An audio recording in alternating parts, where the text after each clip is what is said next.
आगे बढ़ो। आवाज ना जाए दिल्ली पहुंचाने वालों, दिल्ली ज्ञानी बहन तुम आगे बढ़ो, ज्ञानी बहन तुम आगे बढ़ो।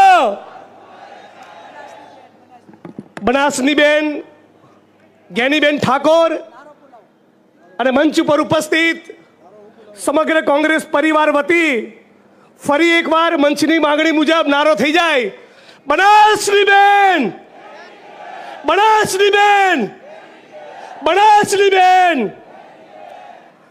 ગરીબ, શોષિત, વંચિત સમુદાયમાંથી આવતી મારી બનાસની બેન જ્ઞાની ઠાકોર એકલા હાથે બનાસકાંઠા જિલ્લા કોંગ્રેસના પાયાના કાર્યકર્તાઓની મદદથી ઝાંસીની રાણીની જેમ ઝઝૂમી રહી છે।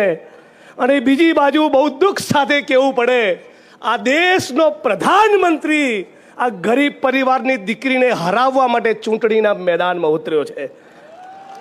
કાશ મોદી સાહેબ તમારી છાતી ખરેખર 56 ઇંચની હોત અને ચીનવાળા 4000 વર્ગ કિલોમીટર જમીન ભારતની દબાઈને બેઠા છે ત્યાં તમે લાલ આંખ કરી હોત। આ જ્ઞાનીબેનને તમે લાલ આંખ બતાવવા આવો છો, તમે ખાંડ ખાઓ છો, તમારા મનમાં ખાંડ ખાઓ છો।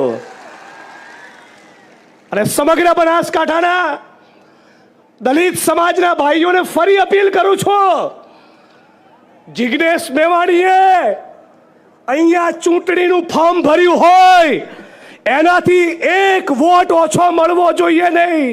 તમને ડોક્ટર ભીમરાવ બાબા સાહેબ આંબેડકરની સોગંદ છે। આ લોકો 400 સીટોની વાત કરે છે, 400 સીટો કેમ લાવી છે? 400 સીટો એ ડોક્ટર ભીમરાવ બાબા સાહેબ આંબેડકરનું બંધારણ ખતમ કરવું છે અને આદિવાસી, ઓબીસી અને દલિત સમાજને મળતી અનામત ખતમ કરવી છે, એટલા માટે 400 સીટો લાવવાની વાત કરે છે। સાથીઓ, આ પ્રધાનમંત્રી અને એમની પાર્ટીને ઓળખવાની જરૂર છે।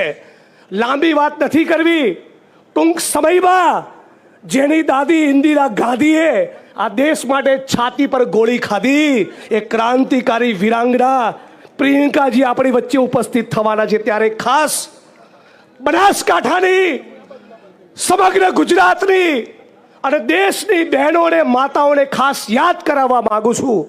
હમણાં 2 દિવસ પહેલા હું કર્ણાટક હતો અને કર્ણાટકમાં ભારતીય જનતા પાર્ટી એ જેડીએસ નામની પાર્ટીના एक उम्मीदवार ने टेको आप्यो। कौन उम्मीदवार? एक एवो उम्मीदवार जेनु नाम प्रज्वल्ला रेवन्ना। एक न्यूज चैनल वाला नहीं बतावे, साजे जोई लेजो।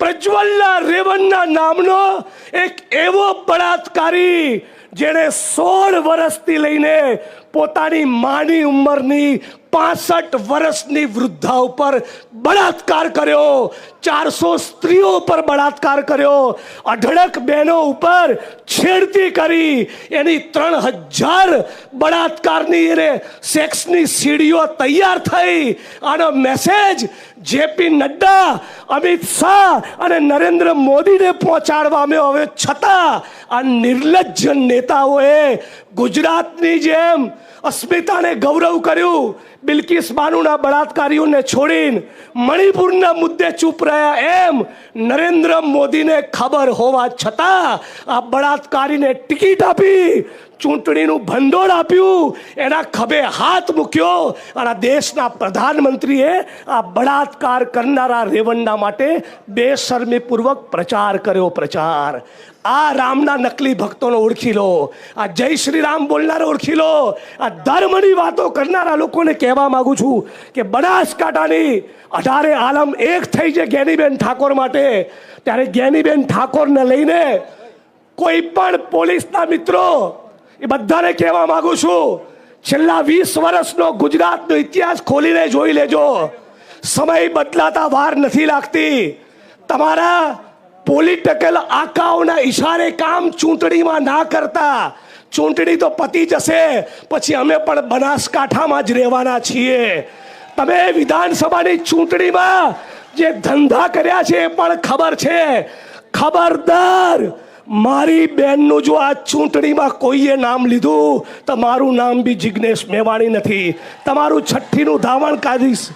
એટલે બધા મિત્રોને ફરી અપીલ કરું છું, આ ચૂંટણીની અંદર તમારી પૂરી તાકાત લગાવો. આ ગરીબ વંચિત સમુદાયમાંથી આવતી બેન એ બનશે દલિતોનો અવાજ, વંચિતોનો અવાજ, ઠાકોરોનો અવાજ, ખેડૂતોનો અવાજ, મજદૂરોના વ્યાપારીઓનો અવાજ. આ સર્વ સમાજની નેતા જ્ઞાનીબેન ઠાકોર માટે ફરી એકવાર નારો લગાવીએ અને એની સાથે મારી વાણીને વિરામ આપું છું. બનાસની બેન, બનાસની બેન, જ્ઞાનીબેન, આખું બનાસકાંઠા તમારી સાથે છે. બનાસકાંઠાનો દલિત સમાજ તમારી સામે છે. મારા નામનો મિસયુઝ કરીને કોઈ ચાળો કરવા ફોન કરે તો ચિંતા ના કરતા. આ દીકરો દલિત સમાજનો આસામની જેલ દલિત સમાજ માટે ગયો છે. ગુજરાતના 50 લાખ દલિતોને ખબર છે. તો સાથીઓ, લડેંગે, જીતેંગે. જય ભીમ, જય ભારત, જય કોંગ્રેસ.